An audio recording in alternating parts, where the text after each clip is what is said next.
Uh-oh, you're covering a big wide receiver this week, and you have no idea how you are going to do that. We're going to talk about that today on DB Tips.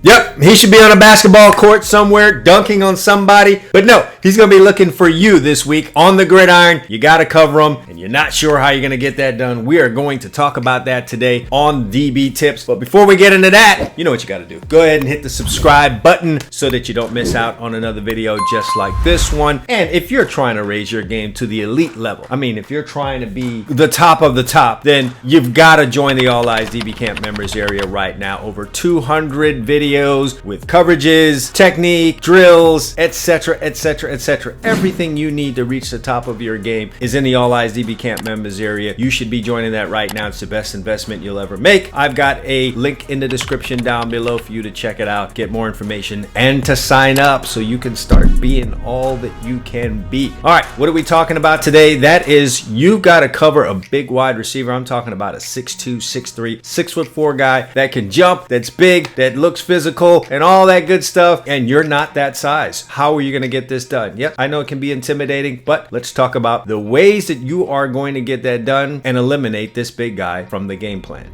So when you roll into a game against a receiver that's significantly bigger than you, you know there are going to be some challenges. You've already played all this out in your mind. You've already gone through all the nightmares and all that stuff, and you've watched some video, and you don't want to look like some of the guys in the video that you've seen. There are 4 distinct things that I think you're going to need to do that are going to really help you. The number one thing is you're going to have to know yourself. And that means take an accurate assessment of what your skills are. Are you a guy that's pretty good playing off? Do you have good feet? Can you weave? Do you have really good off-man skills in case off-man coverage is what you're going to need to play? How are you in press? Even though you're a smaller guy, doesn't mean you can't win in press against a big wide receiver. Are you really good in press? Are you strong with your hands? Do you do a really good job of cutting the route off? Listen, this should be a part of your plan every week if you're going to be matching up against anyone, but especially so when you're matching up against a guy that's bigger than you. You're going to need to have an accurate understanding of who you are. Just like your team has to know, or your defensive unit has to know what they are. Are you a team that plays mostly zone? Are you really good in zone? Then you play more zone when you go and play teams. Are you a really good blitzing team? Then you blitz more. It's going to be same for you in your individual one-on-one matchup against a big wide receiver. You're going to need to, first of all, really understand what your skills are. Are you good in off-man? Do you have good feet? Are you good in press? Are you strong at the point of attack? I've seen 5'9", 5'10" guys take a 6'2", 6'3" wide receiver out of the game by playing press man simply because they were really good at the line of scrimmage, and they were strong, and they really handle themselves. This kind of stuff happens all the time, but it really starts with you really knowing what your skills are first of all. Second, and this should be as no surprise, you've got to study your opponent. Just because a guy is a big wide receiver doesn't necessarily mean that he's good at all big wide receiver things. First of all, how is he off the line of scrimmage? Does he have moves? Is the guy twitchy at the line of scrimmage? Is he even strong at the line of scrimmage? Some big guys are just really a big target for a jam, and they don't get off of the jam very well. So just because a guy's 6'3" or 6'4" or something like that doesn't necessarily mean he's going to be good versus press. You have to assess that. Also, how is he in and out of his breaks? A lot of big guys have a hard time coming out of their breaks, whether that's on the curl routes, dig routes, the comeback routes, anything intermediate or short. They have a tough time with that. You're going to need to study that because that's going to help you formulate your plan against that wide receiver. So first thing is knowing yourself. The second thing is really understanding that wide receiver. Does he tip off his routes? Study the splits, study his stem, study all of those things, and that's just going to give you that one more edge that you're going to need when you're playing against a guy that may be 3, 4, 5 inches taller than you. Study your opponent, know all of his strengths and weaknesses. The third thing now is play to your strengths. Now that you understand a whole lot about yourself and what your strengths and weaknesses are, and you've studied your opponent, you know his strengths and weaknesses, you're going to play to your strengths. Why are you playing to your strengths? First of all, it's going to be an area where you feel like you have an advantage. But second, it's going to be where you feel comfortable. All right? That's where you really feel comfortable, and that's what you're going to need going up against a bigger opponent that you may or may not be intimidated by. But like I said, if you've studied yourself and you realize you're really good in press, then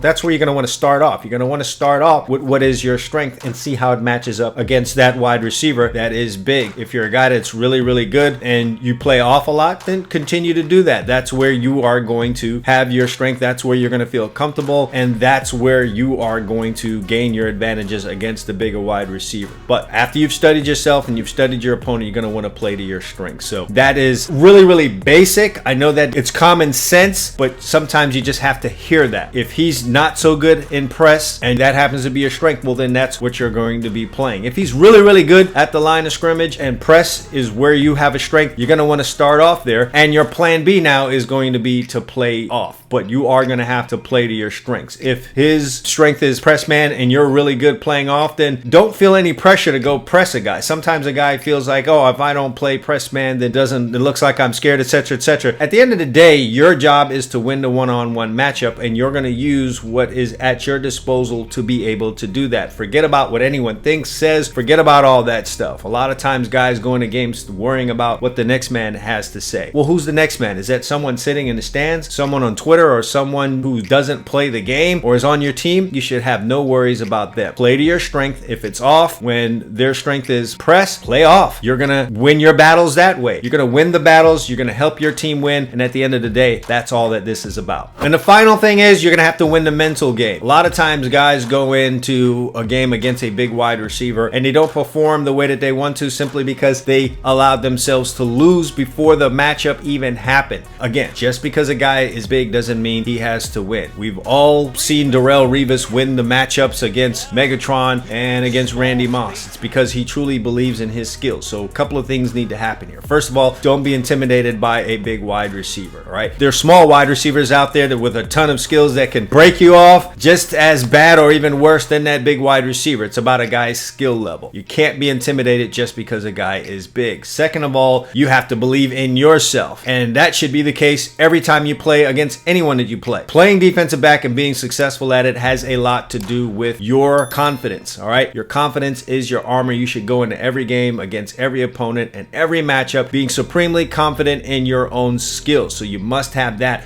And finally, now that you've formulated a plan, you know your strengths and weaknesses, you know your opponent's strengths and weaknesses, and you've done your adequate study, you understand where they're going to be, when they're going to be there, then you should be having full confidence in your own plan. And one final thing here, if this big wide receiver turns out to be a guy that is strong everywhere, he's strong against press, he's good at the point of attack, he catches the 50-50 balls, he's quick, he's in and out of his breaks, he's probably a all-conference, 5-star, all-pro type of guy. The next thing you need to do is go slide over to his quarterback, start studying his quarterback. Now, if he's also all-star pro, then you know what? You should just be happy to be in a battle like this, and you go get yours. You're going against two all-pros, big-time, all-county, top-of-the-line guys, but you can't go into the game being intimidated. You should see this as a great opportunity. Throw yourself into greatness. Then you go in and you perform well, you will earn the respect of everyone, probably including the quarterback and the wide receiver that you're going up against. So you've got to win the mental game. You can't go into this thing being intimidated at all just because a guy is big. Size doesn't mean ish when it comes down to playing this game. So many times there are guys that are smaller than other guys that will win their battles simply because they've put a good plan together and they've had a supreme amount of confidence. So you have to win the mental game. All right, and that's it. Hey, don't be worrying about those big guys. Have confidence in yourself. That's how we win in football. Preparation is key. Always remember that. All right, speaking about preparation, I'm going to talk to you guys again about the All Eyes DB Camp members area. Tons and tons of information in there so that you can win your battles against the big wide receivers, the fast wide receivers, the great route runners, the guys that catch well. All kind of tips in there, like I said, on coverages, drills, tips, techniques, coverage breakdowns, literally everything you could think of that's going to take your game to the elite level. And if you are an elite player, it doesn't matter who comes out there. So it doesn't have anything to do with what they're all about. It's about what you know. And you can up your knowledge to the max by checking out the All Eyes DB Camp members area and signing up. It's a great place for you to be. Also, again, if this is your first time at this channel or you've been here before but you haven't had a chance to subscribe, go ahead and do that right now and hit the bell so you don't miss out on another great video like this one. That's it. Hope you guys enjoyed the video. If you did, go ahead and give it a like and a share. Drop a comment on here. Ask any questions that you may have about what we went over today. Be more than happy to answer them for you. I'm always in the comment section, ready to see what you guys have to say, check out your feedback, and answer any of your questions. All right, until next time, All Eyes DB Camp. Consistency breeds results.